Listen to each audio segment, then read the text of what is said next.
the Crescenta Valley Water District, where Ernie serves as a member of the Board of Directors. This is January the 23rd, 2007. So, Ernie, thank you very much for agreeing to do one of the oral histories for the Colorado River Board. And we were talking before we started the tape. Let's just get right into it with respect to how you wound up working for the Colorado River Board and when that was. I understand that you had started with DWR, the Department of Water Resources. Yes. So how did all of that unfold that you wound up at the Colorado River Board? Well, I started with Department of Water Resources, worked on the state water project, and then the relationships and some of the issues coming up with the Colorado River Board, and started asking me questions and whether I was interested in looking at some of those things. And to be honest, layoffs were coming with the state or with Department of Water Resources as things slowed down.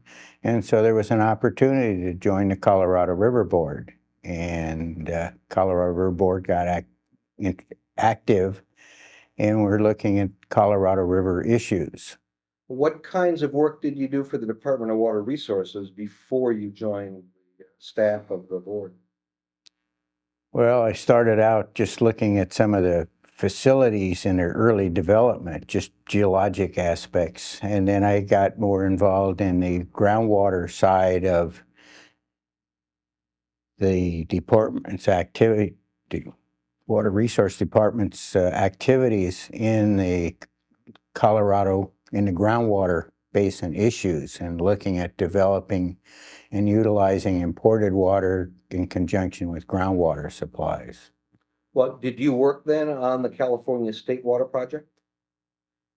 Yes, in fact I did.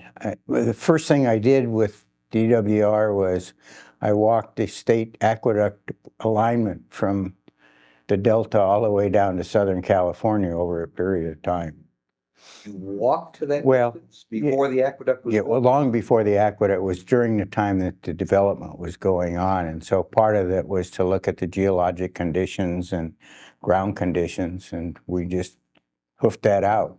We probably should establish that you are a geologist by training, is that Right, yes. By formal training, I'm a geologist. And was your job with the Department of Water Resources your first professional job, or? Yes, it was the first professional job. I had other activities. I was in grad school for a while.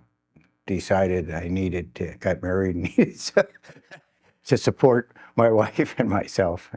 So that's when I went to work, and DWR was dropping off people at that point. They were cutting back, and I had an opportunity to join the Colorado River Board, and that's... So what year would that have been that you joined the board, approximately?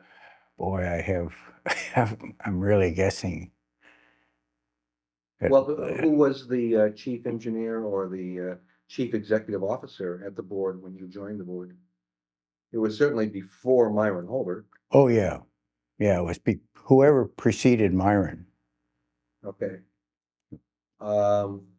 What kinds of things was the board involved in when you joined the Colorado River Board? What kinds of things were they doing? Well, I think they were just looking at water, how much yield of the river there was, what the potential use for putting that water to beneficial use into Southern California. Okay. And obviously, Metropolitan's aqueduct had been built.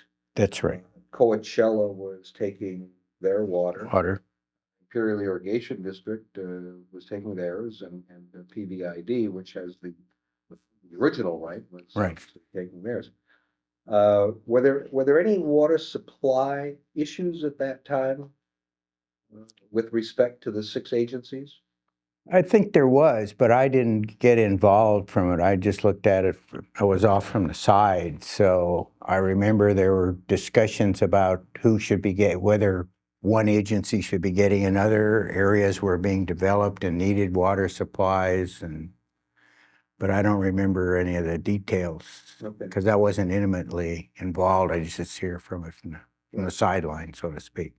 Well, in what fashion did you use your geology background with respect to the activities of the board?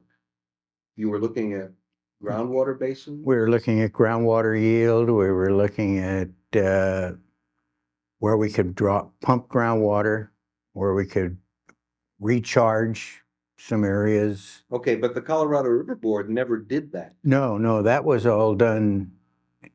We didn't do that as the Colorado River Board. Colorado River Board was dealing with the other agencies who had rights into the Colorado, like Coachella, Palo Verde. All of those people had some rights to Colorado River water, as I recall. Or would it be fair then to say that you were doing technical work on behalf of the members of the Oh, board? that's correct. Okay. Does any particular groundwater basin come to your mind in terms of studying it and being concerned about it? And while you're thinking about that, I'll give you one example and maybe you can build off of that. Only a few years ago, Metropolitan started an experimental program out at Hayfield, the Heinz pumping plant near Chilocco Summit. And they put some water in the ground with the hopes of extracting it later on, and it turned out not to be a useful project. Were there projects like that that you were looking at?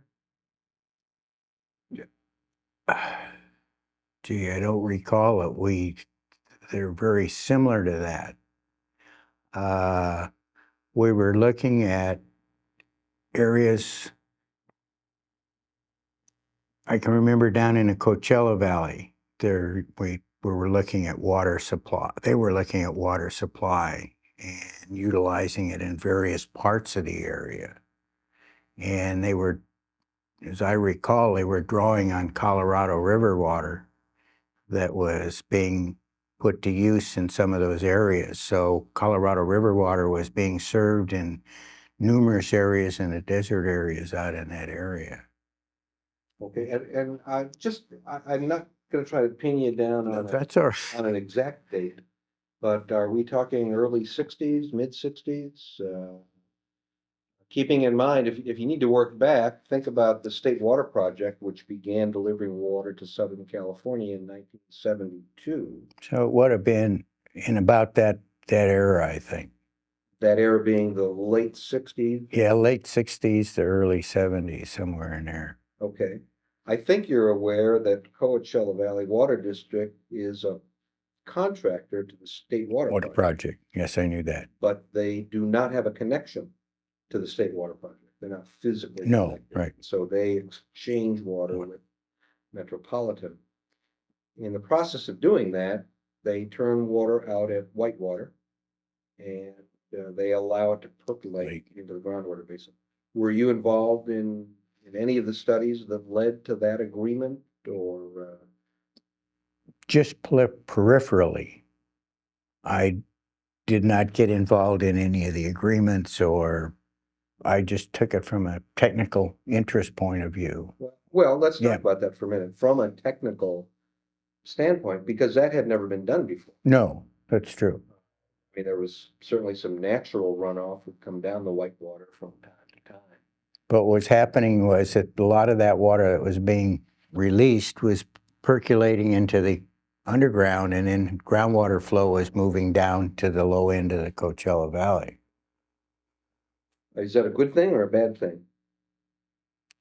Well, if you can get it into the ground and it can move from area A to area B without losing a lot to evaporation, you can move water without the loss that if you would put it by surface flow down there. So if you get it into the ground and you can get it to move as groundwater flow, the loss to surface evaporation is cut back. Okay. Did the other agencies, and I'm going back now to this 1969, 1970 era, most of the agencies have fairly large staffs now, and they've got engineers everywhere. Right. Did they not have those kinds of people? They had a few, but usually the general manager oftentimes was an engineer or water expert, and that's the kind of people I recall working with more than having, somebody like CDM or somebody with a big engineering company that came down. A lot of it was done by local people. The local engineers and water people in Coachella, for example, I remember them coming out and I'd go out with them, and they'd say, well, what do you think about this? Or what do you think about that sort of thing? And that was sort of my role. I'm gonna guess that you were one of the few geologists around, at least in the water business. Yeah, I don't think there were, most of the geologists that early time, my era, wasn't involved in groundwater. They were all working on a state water project, and that was my first job with the state, was to walk the state aqueduct alignment from the Delta all the way down to Southern California and just look at the geologic conditions. You must have crossed the San Andreas Fault a few times. Yeah, I'm sure I did, but I wasn't sure where it was, to be honest with you. I was young and stupid then. I'm even stupider now, but I mean, at that time, I was in a learning phase. I had just graduated from college, and so, you don't learn a lot of that. Well, let's talk about geology for just a few minutes.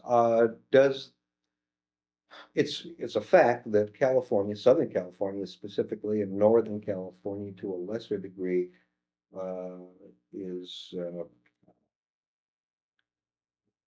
contains earthquake faults all over the place. Oh, I mean, yes. literally thousands of them. That's right. So from a geologist's standpoint, given the Colorado River Aqueduct that Metropolitan owns, and given the All-American Canal, and given the Coachella Canal, uh, does the prospect of an earthquake interrupting any of those systems concern you as a geologist?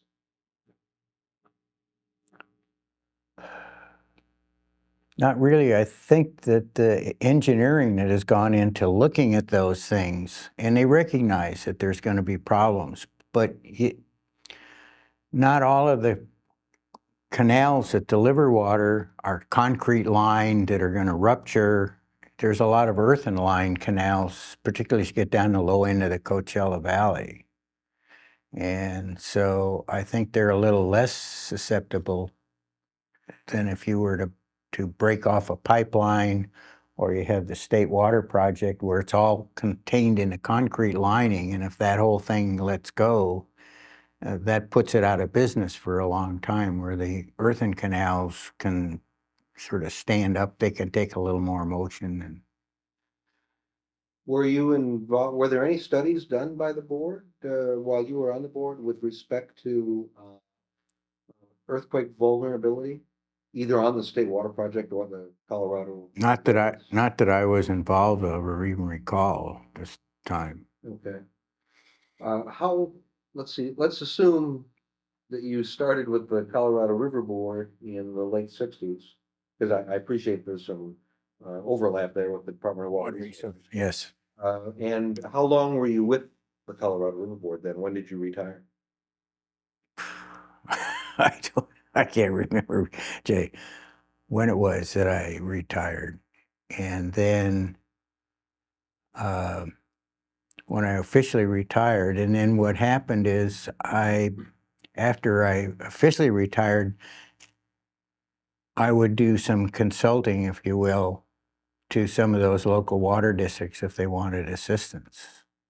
Well, what do you mean by, when you say local water district, do you? Well, like members? Coachella, Okay, like Coachella, Coachella, Imperial. Imperial. California. Yeah, those districts are the people I really dealt with. I didn't deal much at all with Metropolitan as such. Okay, Because they didn't have a role, Met didn't have a role down there in that part of the area, as I recall. I mean, they were supplying water, but they didn't have an integral hand in what happened with the local water district sometimes. okay. Well, since you spent some time down there, and I will define down there as Coachella, Imperial County area, Hmm. uh, what what can you tell us about the geology of that area? I mean, it's kind of a valley. Uh, don't know where that came from. Yeah. You got the Salton Sea. You got the Low salt. sea level. And here today in 2007, we're still trying to figure out how to solve the Salton Sea issues. You've got a lot of farm runoff that goes to the Salton Sea. So my question to you is, as a geologist, describe for us, if you would, some of the more interesting features that you had to deal with when you were working with these agencies, primarily out in the desert. Well, I think it was to look at what was happening with applied water, water that was applied sometimes in excessive demand, and where that water went, and whether it repercolated or whether some of it flowed surface-wise down to the next user. Because as you keep going further down in the valley, and as you get closer to the Salton Sea, or not the Salton Sea, The border. border, yeah, then you see all of those wetlands, and then you've got the whole issues with the water moving across the border into Mexico. And those agricultural areas that are closest to the border, of course, end up with the water as it comes off. Now, if you've got a lot of pollutants or salines that are picked up, then the quality of that water is not as good, and it takes maybe more water application to get a good crop out without some damage. Or, I don't know enough about agriculture to talk about it. Well, how about, I mean, let me frame the question this way. As you know, one of the issues right now is the lining of the Alden Lake Canal. Because currently it's earth. And it leaks. Um, and Mexico's position as of this date is that they have rights to that water because it becomes groundwater when it leaks from the canal. What are your thoughts, again, as a geologist and someone who knows that area, what are your thoughts about the permeability of the soil in that area? And is that happening? And Oh, I think the soil is not as permeable as alluvial fan, obviously, because it's a lot of clay and finer grained material, but there is groundwater motion that moves down gradient toward the border, toward the Gulf. okay.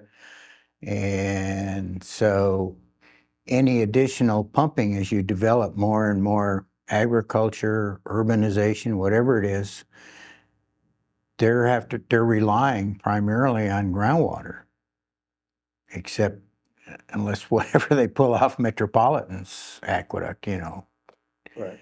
So the more development you get as you go further south, the less flow is going to go down into the Gulf, and that's what the Mexicans are complaining about. Those wetlands are, I don't know, drying up, but they don't have the ability. Then they rely on some of that water. They have relied in the past, as I understand it.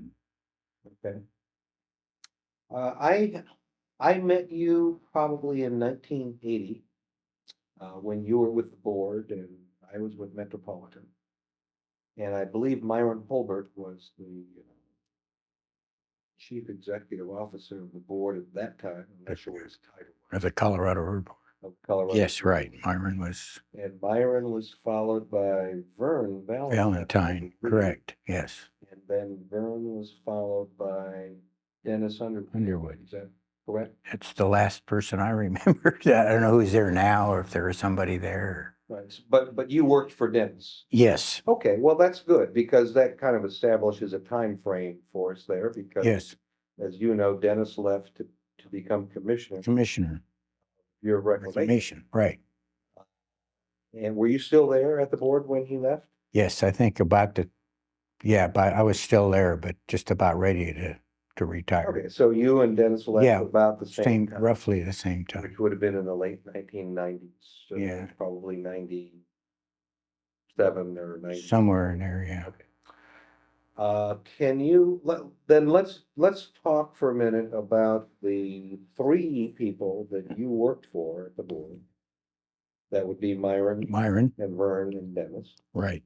So let's start with Myron and not personalities. No, I'm I interested know. in the kinds of projects that you guys were working on during Myron's tenure and what your involvement was in any of those projects. Can you think of any major events or initiatives or projects that Myron got rolling that were important to Colorado River users in California? Or negotiations for that matter? Yeah. It seems to me there was some controversy with Coachella at one point, but I don't, again, I'm sorry, I'm not a very a good historian for you, but yeah, there were various projects. There were some small canals that were lined. There were some. Coachella had quite an established office and a lot of staff that worked on, I guess, just helping distribute the water to the various components of their system, because they had a distribution system, as I recall. Right? And then that fed down to Imperial, who had their distribution system. Okay. And then at the end, what was left over got washed down to Mexico. And of course, the objective, as I recall, was you let as little go to Mexico into the Gulf. You didn't want to waste it into the Gulf if at all possible. Okay. And as you know, very, very little water actually winds up in That's right. the Gulf. Yeah.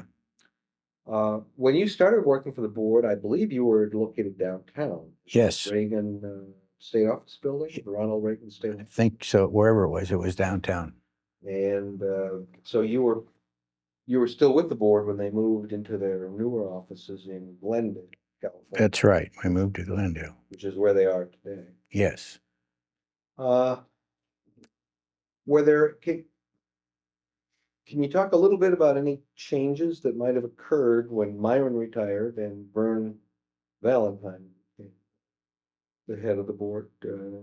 Was there any new direction or? I don't recall any major direction. They were totally different individuals. So the way you sat down with them, whether you know, Valentine was somebody that, well, first place, I used to ride back and forth to work with him. So you got into a lot of discussions that went on. Myron had a very strong opinion what he wanted, how he wanted things to go. And you sort of followed the way he wanted to do that, which I found perfectly satisfactory to me. I mean, I was happy. I was still still a young kid on the block, so I was learning, and everything I could gain knowledge of the river system was by working with him and dealing with them. Vern had a little closer contact because we used to carpool together, and so there was a lot more discussion going on in the carpool or wherever we were, because we were virtually neighbors that lived a couple of blocks away. What kinds of things interested Vern? What? In the water business, not personally. Yeah, no, I know. With respect to the board, where did he seem to be headed? Oh, that's hard to say. I'm not sure if I know where he was headed. I mean, did you have a sense of what his priorities were? Well, I think his priority was, he was always my experience with him in the years I'd worked for him with he's always trying to make sure everybody gets treated equally and that everything works out all right. And he seems to be able to develop in his presentation a way of dealing with the people, of everybody being satisfied that he, is giving everybody fair treatment. Okay, so he was sort of staff driven, if you will. I mean, he was looking after the staff. That's right. And the members. And the members, yeah. And the way you're describing him, he sounds like he was somewhat of a compromiser, which is, that's not a bad word. No, no, but I think, yeah, I think he never I can't say that he actually did, but I never had the feeling that he was going to sit down and stomp his foot and say, this is the way it's going to be. He was always trying to get everybody together and get a compromise position where he could get satisfaction, or hopefully satisfaction, between all the members or the parties involved, rather than to get into a confrontational mode. Okay, now let's step back then, if you would. What do you think Myron's focus or priorities were? Myron Holbert. Yeah, he was a little earlier in time, and I think he had his goal. He wanted to get this thing rolling and getting it implemented. Now, when you say this thing, Well, getting the water distributed down and shared equally, or got distribution down to where it needed to be, to make sure that Coachella got its share at the time it needed, that the other water districts down there, when they needed water, would try to be a compromise where everybody got together. Because those water districts were somewhat compatible at a time, and I think they weren't so combative as time went along. As they got the water in and they got it distributed, I think there was a lot more harmony. But that was just from my, observation from seeing those people down there. and then moving forward from Vern, that would be Dennis Underwood. Underwood. How would you characterize his focus and his priorities? I think Dennis was more of I would look at him more as a leader. I mean, he was running the show, and, he said, well, this is what we're going to do. And then we sort of made that, you could argue with him, but he was very decided in what he wanted to do, and I think he was very successful at doing that. Well, you had known Dennis for a number of years. Oh, yeah, yeah. Sure. No, I'd known him and I had no problems with him. He didn't upset me at all. He was fine. I liked him personally. I thought he handled all the staff very well. Some of them got upset, but I'm gonna guess that you found it necessary to branch off from strict geology while you were working for the board. And again, I'm guessing, so if I'm wrong. no, But I'm going to assume that you did things that were not necessarily geology oriented. oh yeah, right. I looked at water quality. I looked at, tried to talk to the people who were using the water. How much did they have to apply? Usually the geologists don't do that. The engineers do that. And I found that a very interesting part of the activity. And so I tended to try and work with the people. It was a learning experience for me. And then I felt that I could say, well, if you would apply your water at this time instead of in the morning hours or the hot heat of the day, you could do things. Are we talking about agricultural users here? Yeah, well, now we're down in the Imperial Coachella Valley. Would it be fair then to suggest that when you were early on with the board, that water may not have been being used very efficiently? Yeah, I think probably I felt that way, whether rightly or wrongly, but I didn't feel it always that it was the most efficient way to do things. They let water run down the canal, and if it spilled over, it spilled over. And did you see a change over time while you were at the board? Yeah, I think it became more that the efficient use of the water, and a lot less, the reduction in losses, seemed to improve, in my opinion, as the time went on, and they became more and more efficient in putting that water to beneficial use. Okay. And a better timing of crop application instead of the on whatever what do they call the guys that came out? Oh, the These on heroes, yeah. You know, they might come out and turn the water on in the morning and come back at 5 that night if they were lucky, or if they had something else to do, they might not come back till the next morning. And so you had a lot of water that was not being put ultimately to the beneficial use it could have been. Maybe it kept some of the native plants green, but it didn't provide what it was intended for, was for agriculture. Did you have occasion to travel with any of the directors, like Sacramento or DC? Or, I mean, certainly there were meetings with state elected officials and. I would go occasionally to Sacramento. I never went to the east, to Washington. And why, what kinds of things would you have the need to go to Sacramento for? Are we talking about meetings with DWR, or are we talking about meetings with elected officials? What kinds of issues? I don't know. Some of the issues, I wasn't sure why. For example, Myron said, "Why don't you come along with us?"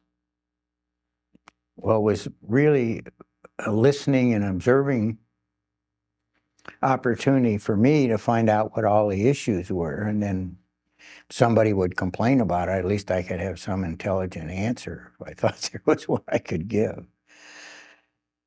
But a lot of times I didn't, at that time I had a couple, well, no, I didn't. We were expecting shortly, and so I didn't really want to go away too long, so. Oh, you were expecting children? Yeah. Okay. And so I didn't want to, you know, go away for a long period of time. But I enjoyed going down to Coachella all the time. I went down quite frequently, and I go down, spend some time, go out in the field with their staff.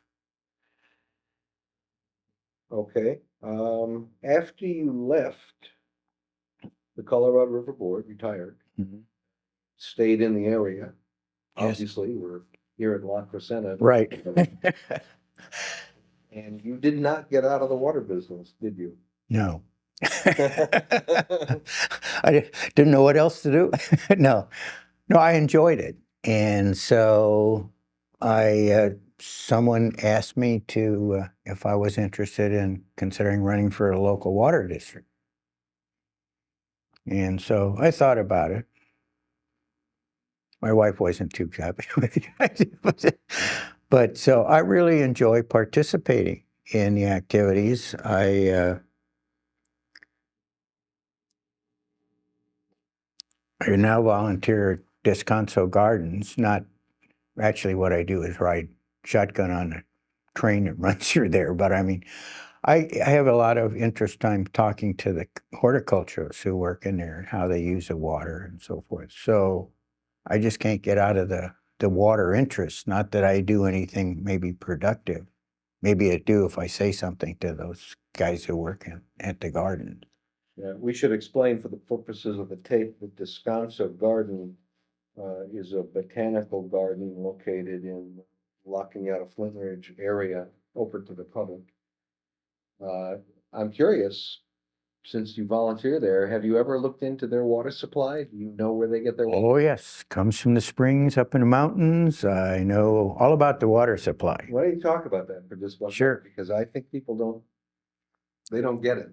Yeah, because people say, I said, well, if you look up there on the mountain, that's where the springs are, and they belong to to Descanso. The water supply belongs to Descanso. And it comes down in a pipe. And I say, well, where do you get all the water? I said, because it comes out and Descanso has water rights to those springs. I said, without that, you wouldn't see all this water running through Descanso. And they probably have rights to more water than they actually use. Do they not? That I do not know, but I wouldn't be surprised because they recirculate everything. I mean, you know, water goes on those little streams through that whole thing and it gets pumped back up and started again. It doesn't get dumped out in the street. It's used as long as they can use it. And do you know where that water right came from? I mean, not anybody could just go up and stick a pipe. No, I don't know how. All I know is that they hold the water right high up on the San Gabriels. I don't know how they got it. You told me earlier that you're also doing a little bit of consulting for once in a while in the water field, Yes. other cities. What kinds of work does that involve? Okay. I basically just work for a couple of water districts, Tehachapi, Cummings, and they're probably who I do the most work recently is for them. And one was trying to get them to use gray water or water that they have a lot of high mineral contents. Forgot what it is now that's in there. Anyway, uh, it's they use for Is it nitrate? turf. Yeah, nitrates. They're high nitrates. I'm running out of memories going. Anyway, they up there, and what's happening is they have all of the water in the Tehachapi Cummings Valley drains down to the Proctor Dry Lake. And so they're trying to get rid of, what are they going to do with the water that's out there? And they said, well, they have a treatment, steam plants, and they're discharging water. And I kept telling those folks, you ought to, they were going to want to inject it. And I said, no, why don't you evaporate it and use that water? It's high in nitrates. I said, the turf grass loves that. And I said, there's golf courses, there are parks, there's all kinds of things. Why can't you take that water and apply it for beneficial use for recreational areas? Well, I was amazed when I started going up there how much turf grass is grown. And you'll see 20 to 30 flatbed trucks a day go out of there with turf grass to Las Vegas and what have you. And that high nitrate water, that the turf growers just love that because they can't get rid of it. They're building as you move up on the fan to the top to High Line Road. It's all housing tracts. KB homes are going in. You're talking about in Tehachapi? In Tehachapi Valley. And all of that, they're all on septic systems. And so now they're having problems with that high nitrate moving down. And so there's arguments about where they need treatment plants and what have you. But that high nitrate water now is being used by the turf growers because they love to pump that out and put that on the turf grass because it just eats up the turf grass just loves that high nitrate water. Well, it's like pre-fertilized. It's pre-fertilized. Yeah, it's very good. And so, Are you also doing some work for Beverly Hills? yes, I'm on a Beverly Hills Advisory Committee along with Mel Blevins and Glenn Brown. We're retained by them to look at things, and they're looking at trying to get them to develop more groundwater wells to utilize that groundwater supply instead of letting it move out, and to maximize their local water supply that they have. And so I'm involved with them. And then, see, what's the other? I got on another committee. That's Beverly Hills. Oh, Santa Monica Mountain Trust. Mel Blevins is a great one for calling me in to say, well, he'll do this. That's how I get on these things, through Blevins. And yeah, we have looked at their end, and what that becomes the big water rights out there with they want to pump it. The environmentalists want to pump it and grow big green belts, and so they're drying up some of the creeks, or they were in danger of doing that. So there's been all kinds of environmental issues. I try to stay away from those, to be honest with you, but Well, let's go back to the board for just 1 minute. You say issues which you're dealing with these three entities issues. Is there one major issue that comes to your mind while you were with the board that took a while to resolve?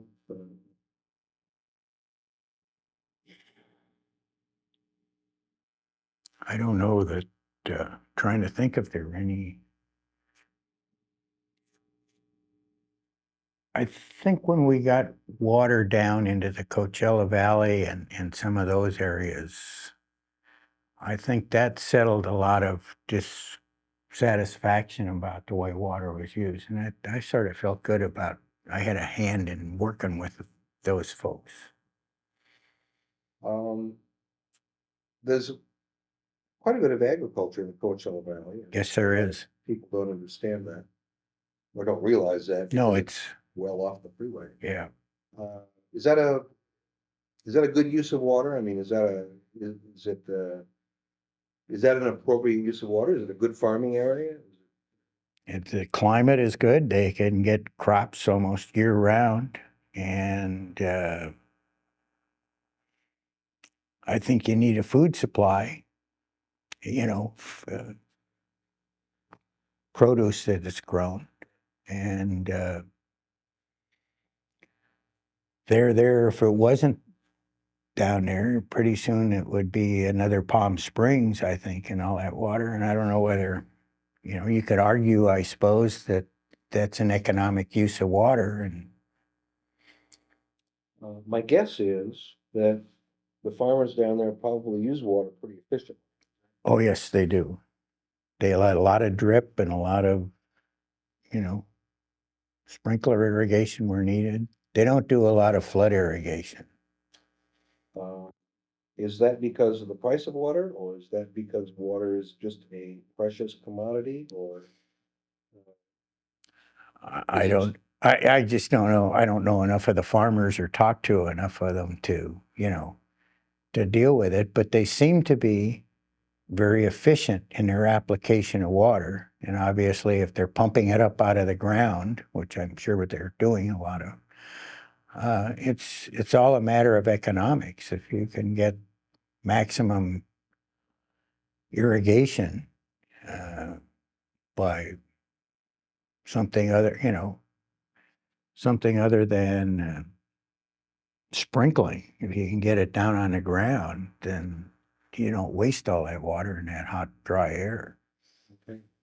And speaking of growing things, one of the major events that was going on while you were with the board was involved in the Supreme Court case, Arizona and California. And it had to do with irrigable land along the Colorado River that was owned by Indian tribes. Were you involved in any of those No. discussions? No, I was not involved in it. I was aware, yeah, it was outside of my purview. Over the course of your tenure at the board, you worked with a number of different personalities on the board. Right, Uh, Virgil Jones Jones, comes to mind. right, Lloyd Allen Allen. comes to mind. A number of others. Yeah. Do any of the board members that you worked with jump out at you as being sort of interesting folks, or neither good nor bad, just kind of interesting and interested in water? Yeah, I don't know. They were very friendly. I mean, I thought all of them had an interest in what was going on. For me, looking toward them, was they were all interested. They were businessmen. They were interested in doing whatever they needed to do in order to maximize their income, which I would anticipate they would do. And therefore, I think they took, if there was a way to use less water, have to pump less water, whatever they had to do, I think was what they were interested in doing. Okay. I was very impressed with the people who lived and worked down there and provide our food supply.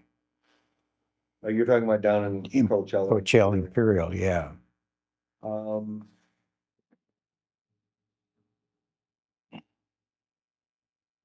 uh, Ernie, one of the events that occurred while you were at the board was an attempt at the state level to do away with the board and so either redundant or not useful. And then since you retired, Governor Arnold Schwarzenegger also had an initiative where he tried to get rid of a large number of boards and commissions, including the Colorado River Board.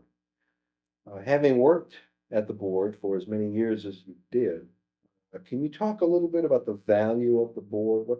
What does it bring to the table? Should it continue? Well, for one thing, I think it serves as a mechanism for communication between all of the parties who are in the Imperial Coachella Valley area, in the Colorado distribution area.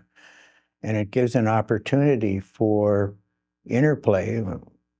I don't know what it's like today, but when I was there was a good camaraderie between the various water districts, and I think they were all concerned about water. I mean, they were concerned about their pocketbook as well, but I thought they were all very interested. And I don't know what it's like today, but I would think that they were interested in preserving agriculture and reasonable development in the area without turning it into another, giant, what do I want to call it, a housing tract or something. Do you envision, having spent as much time as you did in the Coachella Valley, do you envision that area of California becoming overpopulated with homes and strip malls and things like that, or is the geology and the weather and the water supply, does all that mitigate against that? I mean, it gets hot out Yeah, to me, to me personally, that kind of weather I would not enjoy. I like the warm weather, but I wouldn't want to live where I had to be in an air-conditioned house 24 hours a day because it was 120 outside. And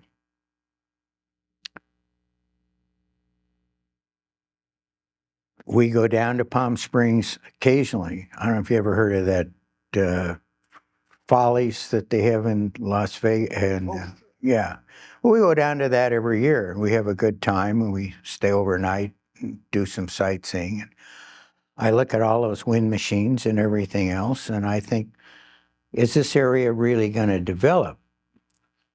And what I guess the developers can build more houses, more condos, whatever they want. But I would think and maybe there are enough people that like that kind of climate. And I think it'll probably continue to grow. But the city of Palm Springs, like I say, we go down there for the Follies presentation, and we go down there occasionally and for a day, or sometimes we stay overnight for a couple of days and come back. But it's not a place that I would choose to live. Are you originally from Southern California? Yeah, I was born and raised in LA. I'm sorry? I was born and raised in LA. Los Angeles. Yeah.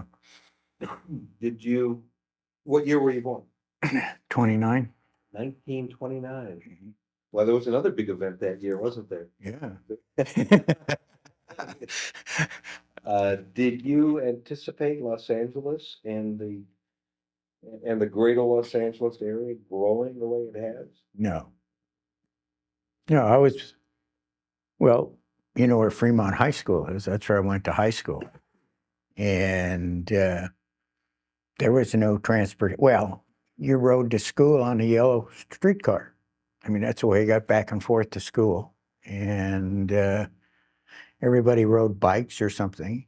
Many people have cars. A few people had cars. I think I had an old clunker I bought somewhere down the line. But I think that just the whole living in at least that part of Southern California, I don't know what it was like if you lived in Beverly Hills or, West LA, but it was a low to middle income family. I mean, income families. Mm-hmm. Very few people in our neighborhood own cars. But a trip, I mean, you live in in a city called La Crescenta today, which is about 15 miles north of downtown Los Angeles. But when you were growing up, I mean, La Crescenta, number one, it didn't even exist. Didn't exist. And number two, that would have been like a weekend trip up to the mountains. Oh, yeah. A lot of people old timers who live there tell us about how they used to come up and pitch a tent and they'd go hiking up in the mountains. And those are now houses. That's all housing tracts. I probably live in what I'm is now, for all I know. Okay, well, anything else that we didn't ask you that comes to your mind? No, I don't know if I've given you much information. It's information we didn't have before, so, you know, it's a matter for those future historians watching the tape and whatnot. I sort of hate to think that, you know, eventually we're just going to see one condo after another. And just in a little La Crescenta area where we live, there's a lot of griping about the fact that everybody's mansionizing. And they're in a little local throwaway paper every day, there's articles and articles written by the people, not articles, but letters griping about, you know, I used to be able to see this mountains, or I used to be able to see the valley. I can't see anything more now. There's just houses going up every place around me, and all I'm doing, I might as well live in downtown LA. And you see that continuing? Yeah, I hate to say it, but I think unless somehow there's some sort of control and land use or something to say, you know, you can't do these things. Because every day where we live is, I don't know, they're 40 years old, 35 years old. But every day there's articles in the paper about somebody's building another house. They're mansionizing the area. That's the big pitch up where we live. Everything's mansionizing. And used to have a view of the valley. I used to be able to see down in the valley. I used to be able to do this. Nothing now. All I just see is another house that I'm staring at next to me. There are some people who think that by limiting the amount of water available, that you could stop that growth. Do you buy into that, or are people going to show up and something? I think the pressure would come on being on a water district. I think the pressure would be there that you have to provide water. You know, that's your mandate, is to provide good and water supply to meet the demand. And then you hear the other people who say, I built this house, lived here for 20 years, and now they're building a 2-story mansion, and all I can see is in their back window. And now they've taken away. So what they're demanding of the city of Glendale is to put in new ordinance that says you can't build a big house that's going to block other people's view. So it takes away. So I see that a lot. That seems to be a lot of turmoil just in the local area around us. But as a member of a local water board, what I'm hearing is that we you don't would not be in favor of using water to limit. No, I don't think we have a right to. Our charge is to provide the water demand as needed. And I don't think that it's the business of the water district to say, well, we think there's enough development in here, so we're not going to provide. This is all the water we're going to provide. And as long as we have pumping rights, and as long as we have ability to buy water from Metropolitan or whoever the supplier is, buy it through Foothill, I don't see why we as a water district should be someone who regulates growth. That's the city's job, not ours.